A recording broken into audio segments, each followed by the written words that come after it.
The Power of Beliefs. An essay by James Mahu. Question.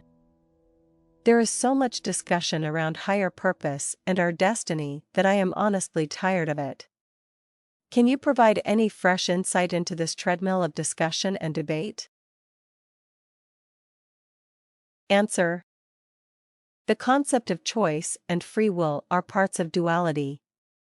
Their counterparts are contained in the survival fears, lodged in our reptilian brains, fears like disempowerment, isolation, disconnection, and purposelessness. These are the deep fears lurking around us constantly, and paradoxically, they are well lighted in our culture, yet, they hide in clothing that sparkles and draws attention to itself either through popularity or intellectualism. It is seldom both. Thus, free will and oppressive fatalism are bound together, when in reality, there is a synthesis state where these opposites overlap and we exist simultaneously in sovereign freedom and integral destiny. We individually have the freedom to choose our path in our local universe, while at the same time, we understand, even if unconsciously, that our path, as we define it, is woven into a larger destiny of which we are not in control. This larger destiny is not written. It is experienced. Then this experience is turned into learning. This learning is turned into a navigational system, and we, as a collective, universal intelligence, define our way. No sovereign decides. It is the integral that shapes destiny. It is the sovereign that shapes daily life in the local universe. It is a partnership in spacetime. There is no destiny for the one and all who is the one being that is outside of spacetime and dimensional existence. All dimensional existence is within spacetime, even those rarefied expressions of spacetime that are non-dual. Even those dimensions have a form of spacetime, it is simply of a different frequency, given its vibrational habitat. And all creations are of spacetime, yet eternally connected to the one and all where spacetime is non-existent. Understanding this partnership between the one and all, and the one that is us, as a sovereign, is a very broad definition of our destiny as sovereigns. Yet, even the broadest definition we can imagine, will not be sufficient to define it, because words cannot be used to define the infinite. Images might come closer, or perhaps music, but even these fall short. And this is why the simplest premise offers hope. We express, in our behavior, as a human being, that we are first and foremost a soul, and as such, we are part of a universal intelligence that interconnects all existence, and that is what we align to as a human being. It is how we live. If we align with anything else, we add tiny fractions of friction to our destiny. This friction is what facilitates learning. It is not something to avoid, it is something we desire. Not because we are weak creatures succumbing to our basest natures, but because we seek to learn from conflict and duality, angst and suffering. Collectively, we are crafting a dreamscape to learn from, using these lessons, as a lens of one and all, to navigate and simultaneously create our collective destiny as a planetary species. Is there a personal destiny that applies to a single sovereign?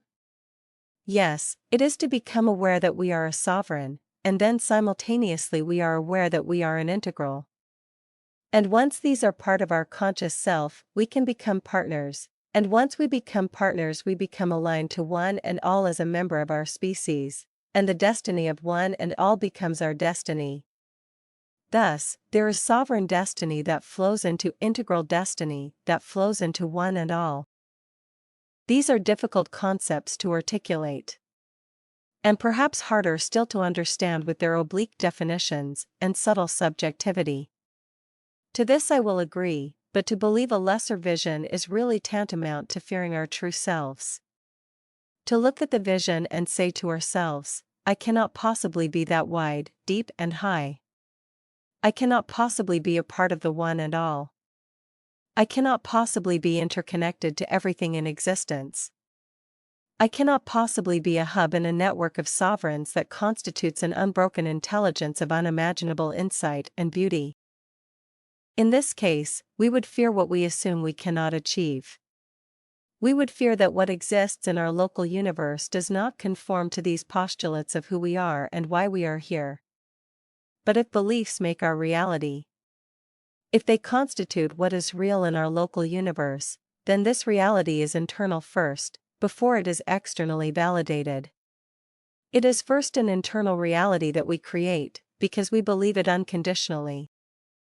Our belief does not require validation, evidence, or even faith, it requires our imagination, firm commitment, and unconditional belief. Where we place that unconditional belief is our choice. If we need all of our beliefs to be validated by evidence and data, then we will be weighed down by technology. There were human beings 200,000 years ago and more, who understood these beliefs of who we are and why we are here. There was no science or technology as we think of it today. There was sheer survival amidst the challenge of nature. That was the local universe for humanity on Earth before the rise of science and technology, and yet the majority of humanity understood they were embodied souls interconnected in a universal intelligence. Did they use these words? No, they carried these beliefs inside themselves. They were simply instinctual, obvious, and preternatural. However, in today's world, with science and technology encroaching on every aspect of our lives, we have distractions and influences that confound us. That makes these preternatural beliefs slip below the signal into the noise. We don't say to ourselves, "I will believe this vision when I see it in my local universe." Instead, we say to ourselves, "I will believe this vision now, because it resonates with my deepest knowledge." If in time I see aspects of this belief emerge in my local universe, I'll welcome them, but my belief is unconditional. If in time evidence supports my belief, I will take it in. Right now, what's important to me is that I live as a soul, interconnected with a collective, universal intelligence, because I believe that is who I am.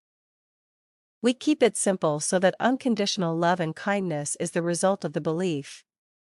Not the ability to spout definitions of the cosmos or our history and lineage as a species. All of that is deeply subjective, encompassing a fraction of what is. The fractional amount can be enough to eclipse the sun if it were at the distance of a star. Even a tiny, fractal amount of the whole can obscure the vision of the whole if the distance of that vision is far enough away. If we can do this, we can navigate life with more grace and a greater sense of commitment to who we are. We do this without a single thread to an organization of any kind. The Sovereign Network is not an organization. It doesn't possess a hierarchy. It does not have an agenda. It does not function for a purpose. It does not have a brand. It is not made up of sub-organizations. This is the final veil that is lifted. That we are not interconnected from religious or philosophical perspectives or a leader within the species. Rather, we are interconnected through something that transcends those objects of society that are designed to separate us into organized groups. We are interconnected through the intelligence of one and all, where there is no group, leader, brand, or agenda. It exists to learn and to form from this learning a more comprehensive understanding of life. There is us, and there is one and all. Everything in our local universe exists within that. And everything that exists is infinite and eternal. All knowledge is contained therein. All possible actions are contained therein. Our belief, or lack thereof, in this superstructure and our role within it, is fundamental to the reality that plays out in our local universe. If we are not comfortable with this vision, our human self is not ready to invite the infinite self into our human world. And this lack of comfort will inform our decision to look away and move on. Keep searching or stay where we are. This is wisdom. This is appropriate. This is attunement. In part, this is why you are reading or hearing these words right now, to inform your sense of attunement to our core beliefs. The ones that have never left us. The ones that simply got obscured in human culture and collective beliefs. We each decide if we want to awaken to our personal destiny. Usually destiny is defined as what we do well in a single lifetime. For example, it was Thomas Edison's destiny to invent the light bulb. But this is not the destiny of a sovereign. It is the destiny of a human being in the scope of a single lifetime. We are not a single lifetime. We are not a patchwork of lifetimes. We are infinite beings that are interconnected to one and all. Let's say we are wrong. Let's say that our belief in all of this is misguided. What have we lost? We chose to believe in the highest conception of who we are and why we are here. Can anyone tell us a higher vision? Is the singularity a higher vision? Is heaven and hell a higher vision? Is eternal oneness and nirvana a higher vision? Is the finality of death a higher vision? Is faith in an unseen God a higher vision? This is not about being right or wrong, because there is no proof until there is. And we cannot say with certainty at what time that proof will arrive for us as an individual or for our collective species. Thus, a vision is required, a belief made, a journey sought, and a destiny to be understood. We select our vision and belief, and they select our journey. What journey do we want?